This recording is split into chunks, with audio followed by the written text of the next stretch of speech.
सद्गुरु स्वामी कृष्णानंद जी महाराज द्वारा जपजी साहिब भाष्य।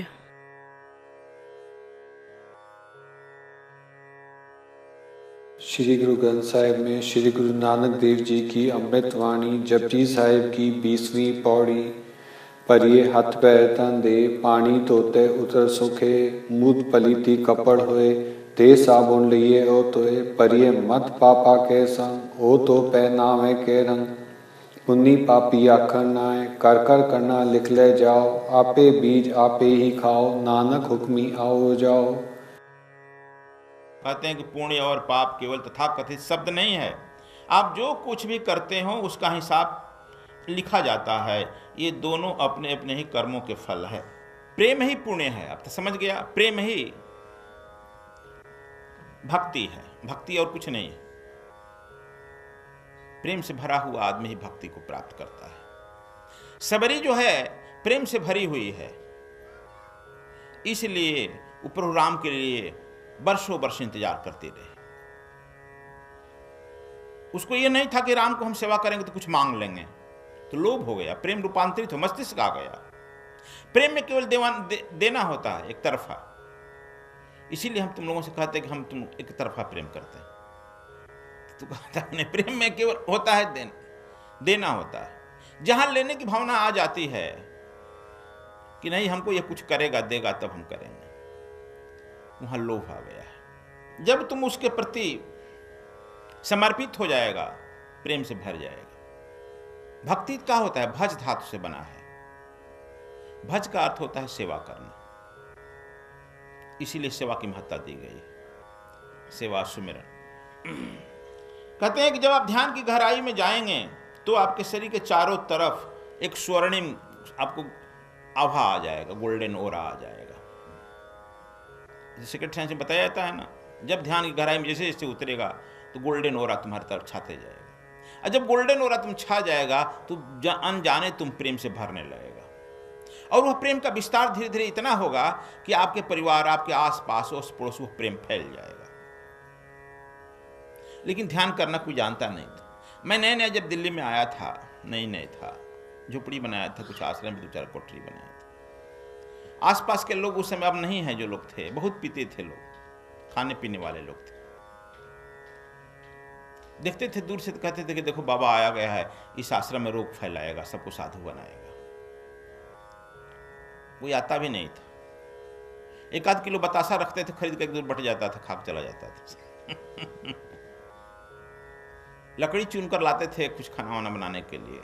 उस समय तेल भी नहीं मिलता था, बिजली भी नहीं थी।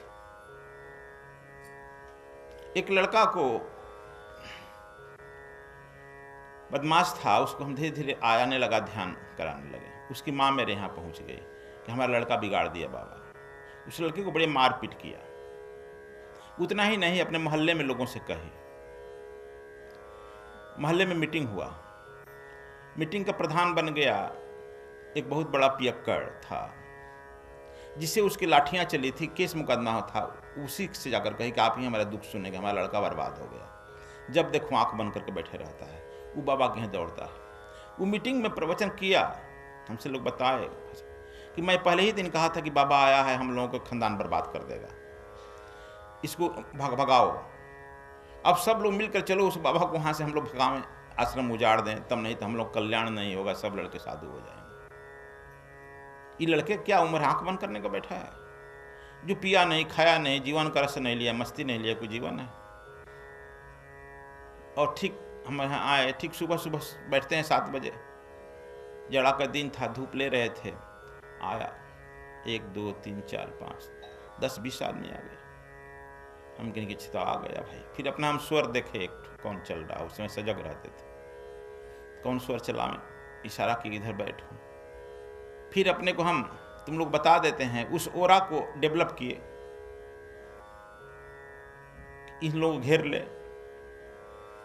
10 मिनट मौन रह के उसे घेर गया। तब धीरे धीरे प्रणाम किया। सब जो आदमी आया था लीडर बनकर प्रणाम किया कि महाराज जी एक बात कहने के लिए आए। हमने क्या बात कहना? कहो।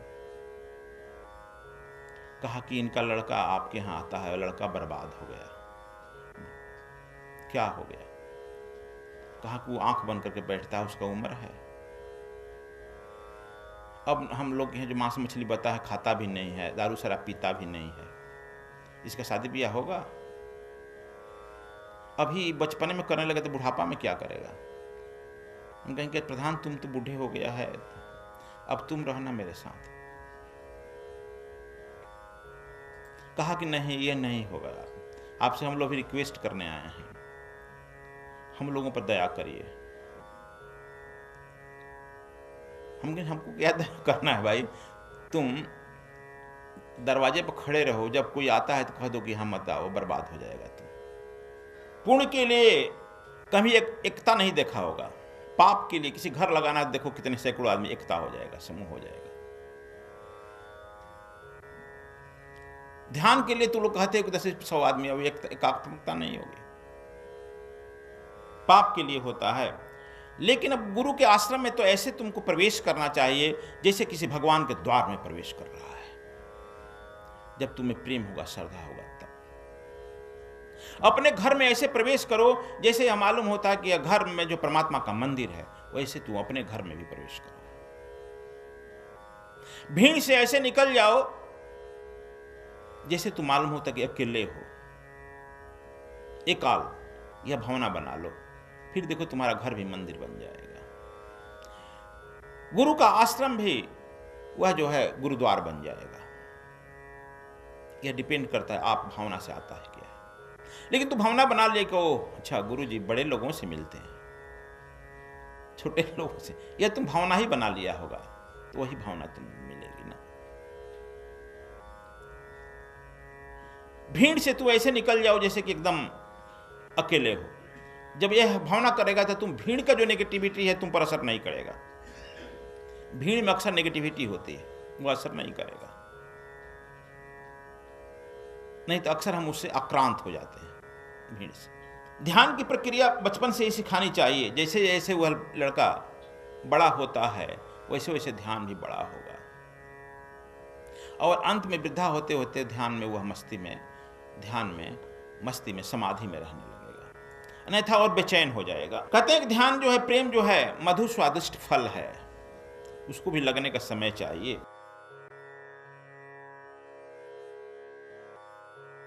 आगे नानक देव कहते हैं कि आपे बीजी आपे खाहूं, नानक हुक्मे आवहूं जाहूं। कहते हैं मनुष्य स्वयं जो बोता है स्वयं ही खाता है। नानक जी कहते हैं उसी हुक्म में परमात्मा की आज्ञा से आना और जाना है। नानक देव जी उदाहरण किसी शास्त्र से खोज कर नहीं दे रहे हैं। तुम लोग उसको विद्वान कहते हो जो फलाना फलाना शास्त्रों का 10 को नाम लेता है। कहीं इन्होंने किसी का नाम नहीं लिया, अपनी बात कह रहे हैं, अपनी अनुभव, अपनी जो देखे हैं वह कह रहे हैं। इनको अपने पर भरोसा है। जिनको अपने पर भरोसा नहीं है वो नाना प्रकार के शास्त्रों का नाम रटते रहता है। इसलिए कहते हैं मनुष्य स्वयं बोता है स्वयं खाता है। हम बोकर भूल जाते हैं, बोते जा रहे हैं, भूल जाते हैं। जब फल लगने लगता है दुख का, तब कहते हैं कि नहीं गुरुजी हम नहीं किए, मुझे जहाँ तक याद है। तो कहाँ से आ गया? दूसरे का आ नहीं सकता है, सबका लेखा जोखा उसके पास। एक आदमी सुने हैं, एक बकरा को ले जाकर काली के चढ़ाने के लिए हथियार उठाया था। बकरा जोर से हंसा। मारने वाला पूछा चढ़ाने वाला, तुम हंस क्यों दिया? कहा कि इसलिए कि 5 बार तुम ही शुरू करता है, 5 बार तुम हमको मार चुका है, अब 5 बार हम भी मार चुके हैं, अब तुम फिर नया शुरू कर रहा है 6वां बार। 6ठा बार हमको मारेगा तो फिर हम भी, तुम भी बकरा मारेगा, हम भी काटेंगे ना, हम तुमको खाएंगे। तो 6ठा बार तू ही कर्म शुरू कर रहा है। अब कहते हैं जो मारने वाला था तलवार फेंक कर भाग गया।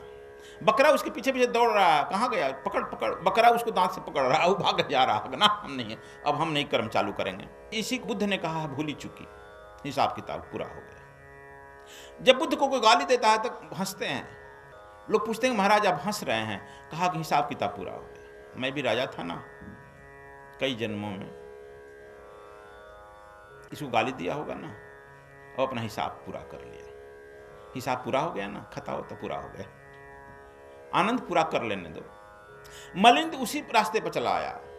मलिन जा रहा था, रास्ते में एक 10-20 लड़के उसके साथ सन्यासी, जुआ सन्यासी थे, जा रहे थे बुद्धम शरणम।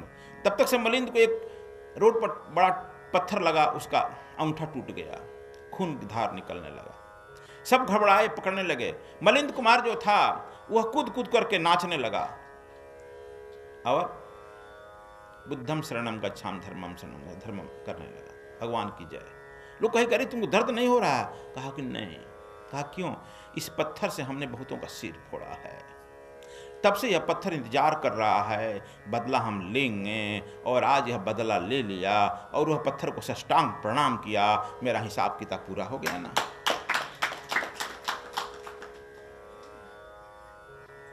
पत्थर भगवान, मेरा हिसाब किताब पूरा हो गया ना। तो देखो, तुम समझने की अपनी अपनी ढर्रा है, हम लोग नहीं समझते हैं। मनुष्य का स्वभाव होता है कि अपने बुरे कर्मों को भूल जाता है और अच्छे कर्मों का हिसाब किताब रखता है। आज हम गए थे गुरु जी के हैं, 100 रुपये दान करके आए हैं, आता है ना।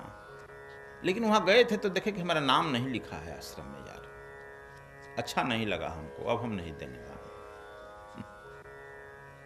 मैंने अपने नाम का अहंकार पट्टिका भी चाहता है, अक्सर हम वो पट्टिका लगाते नहीं।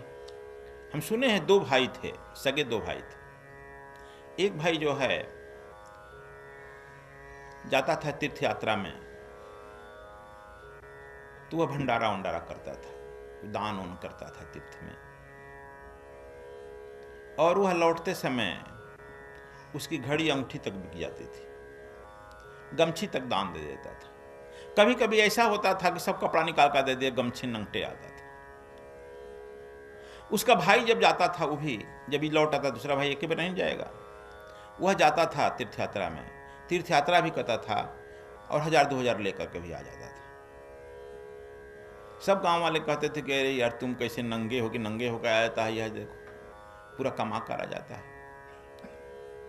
उसे पूछा क्या करते हो? हम इसकी तरह मूर्ख थोड़े हैं, हम तो जो बाबा सुलाते हैं वहां सोते होते हैं, देखते हैं जो कमल दिए वो कमल लेके चल देते हैं। उनके यहाँ तो बहुत मिल रहा है, कमल आया तो हम ओढ़ेंगे ना, जाड़ा में काम करेगा ना।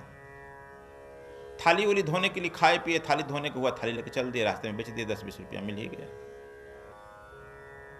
मंदिर में गए, आरती हो रही है, पैसा चढ़ रहा है, झटके पकड़ मंदिर से कुछ निकाल लिए। जब आते हैं 2-4-5 हजार कमा कर आते हैं, ये गंवा कर आता है, हमें इंतन गए। कालक्रम के अनुसार दोनों की तो मृत्यु तो हो गई ही ना।